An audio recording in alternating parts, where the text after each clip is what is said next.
Piece 1 was this horizontal BC. Piece 2 was this L-looking thing. That's a frame. That's exactly what we're going to do with frames. So you've been doing frames for a while. That's a frame.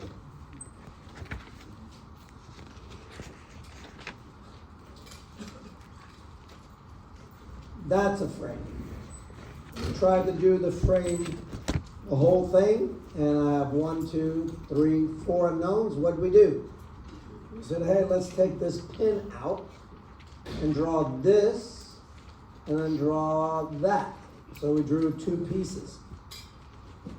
And we realized, oh, wait a second, this guy right here by itself is a 2/4 member. And we did that problem. So I've been setting you up for frames from day 1. So now we're officially at frames and machines.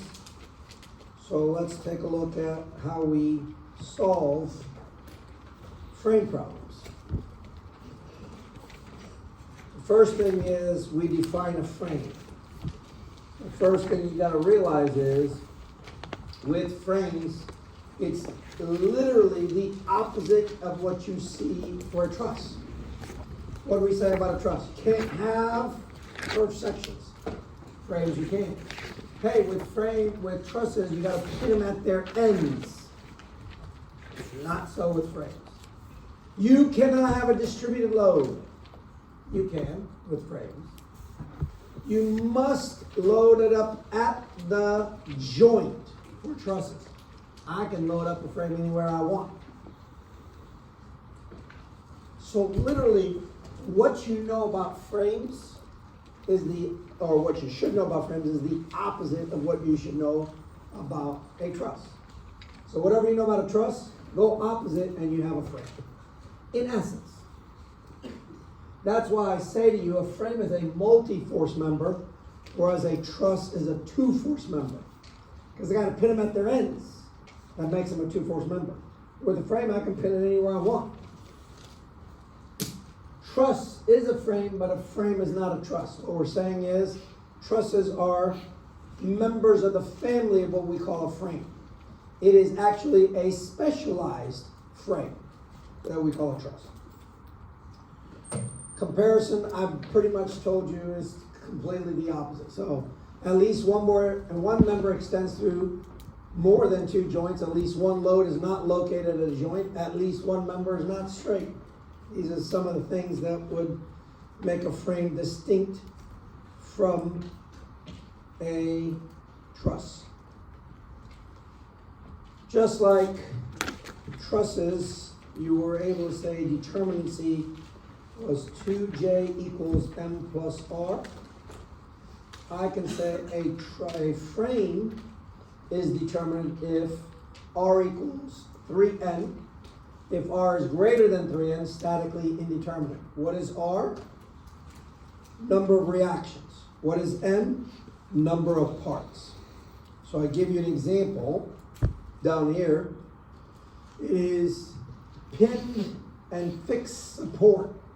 3 here, 2 there, that's 5. So drawing a free body diagram, the whole damn thing is completely useless.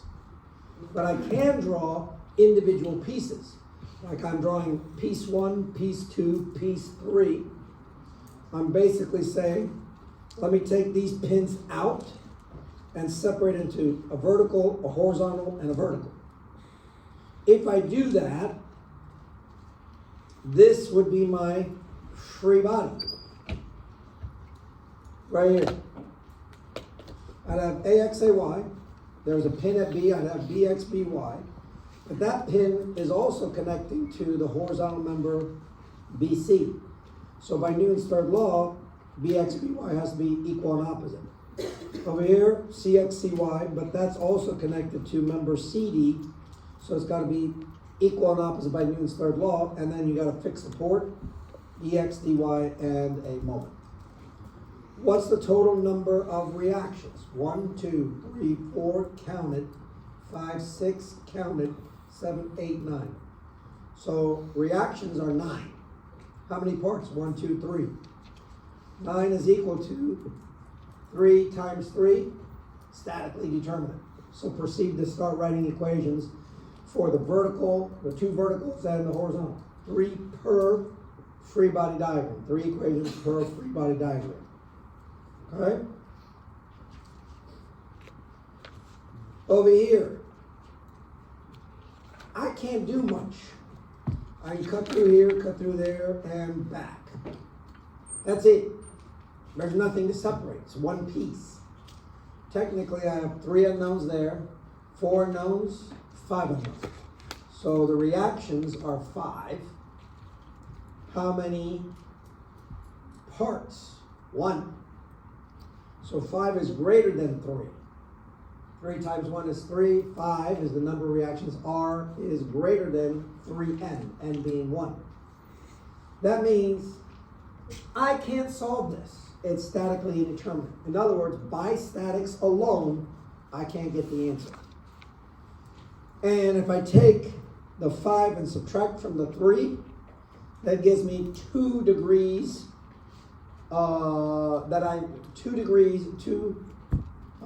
it's indeterminate to the 2nd degree. Which means I gotta come up with 2 more equations. Well, I can't give you those equations here. Those 2 equations come in the next class, EML 3500 or EGN 3331. That's why you go on to the next class, so you'll be able to solve a problem like this. Okay? Now, Hibbeler has his procedure for analysis. I have a plan of attack, because I'm never going to let a problem attack me. I'm going to attack it. So, if I ask you, hey, find me all the reactions on this frame. Step 1, if possible, go ahead, find me the support reactions. If it's not possible, skip step 1. So on this problem,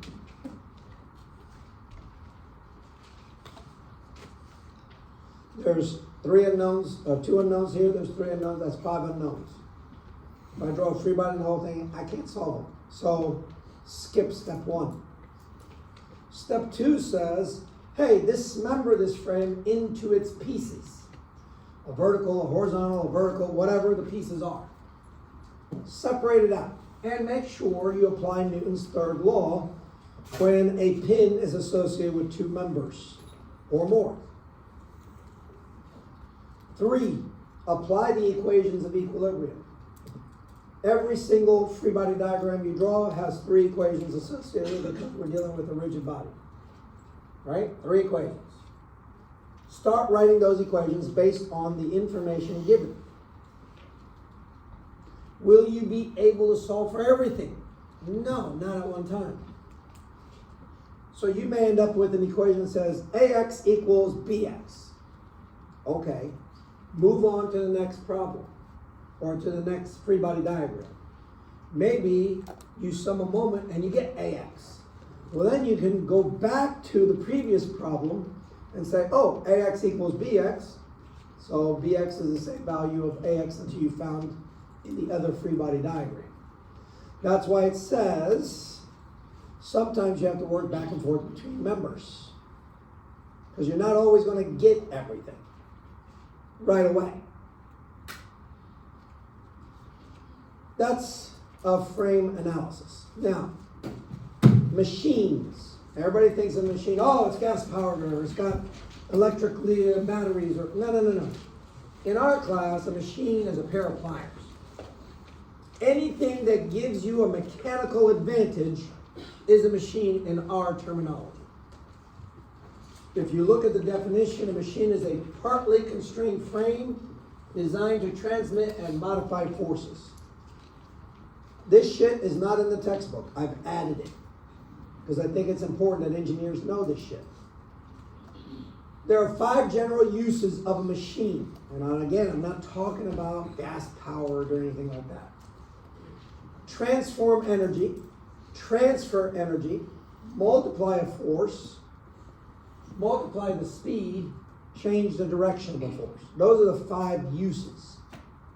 Now, there are 6 fundamental types of machines: a lever, a pulley, wheel axle, inclined plane, screw, and gear. These right here are all forms of lever. They just have a different shape. A screw is nothing more than a lever. A gear is nothing more. It's a different shape than what you're thinking of a lever as, but it's still a lever. So since there are 5 things that are levers, 4 things that are levers, what the hell is a lever? Well, page 129 tells you. There are 3 basic parts to a lever: fulcrum, a force or effort, and a resistance or weight. And how you arrange those 3 pieces tells you whether it's a class 1, class 2, or a class 3 lever. A class 1 lever is like a seesaw that you see in a playground. The fulcrum is in the middle, weight and effort on either side. Class 2 levers, notice we took the fulcrum and shifted it over to the right side. Think of a wheelbarrow. There's the wheel, here's all the dirt, and this is the person pulling and moving it. Still a lever. So a wheelbarrow is a lever. Okay? Class 3 lever. Human arm. Here's the fulcrum. My muscles and tendons are my effort. And this is where I carry the weight. So you are a lever, whether you like it or not. Okay? Somebody got a Coke can or a Monster drink or whatever, and unbeknownst to you, you use levers all the damn time. I wish I had invented this, because I sure as hell wouldn't be here right now. I'd be sipping this drink, or maybe even an alcoholic beverage, on an island somewhere, maybe in my own private island. Who knows? Every time you open a can, you're using a lever. There's the fulcrum, right there. There's your fulcrum. You push on this, and it exerts a force inward to open the can. So you have levers all around you, and you don't even know it. A door is a lever. Where's the fulcrum? Wherever the hinges are. There's the weight. Here's the force that I apply. So a simple door that you use daily is a lever, based on our definition. Every time I look at that, I'm like, damn, I missed out. Shit. I didn't drink any. What is that anyway? Who? How many grams of caffeine? 200? 1,000? 200. Yeah, usually they're 200. How much sugar? Oh, 0.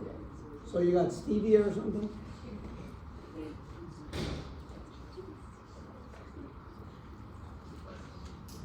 Okay, whatever. Shit.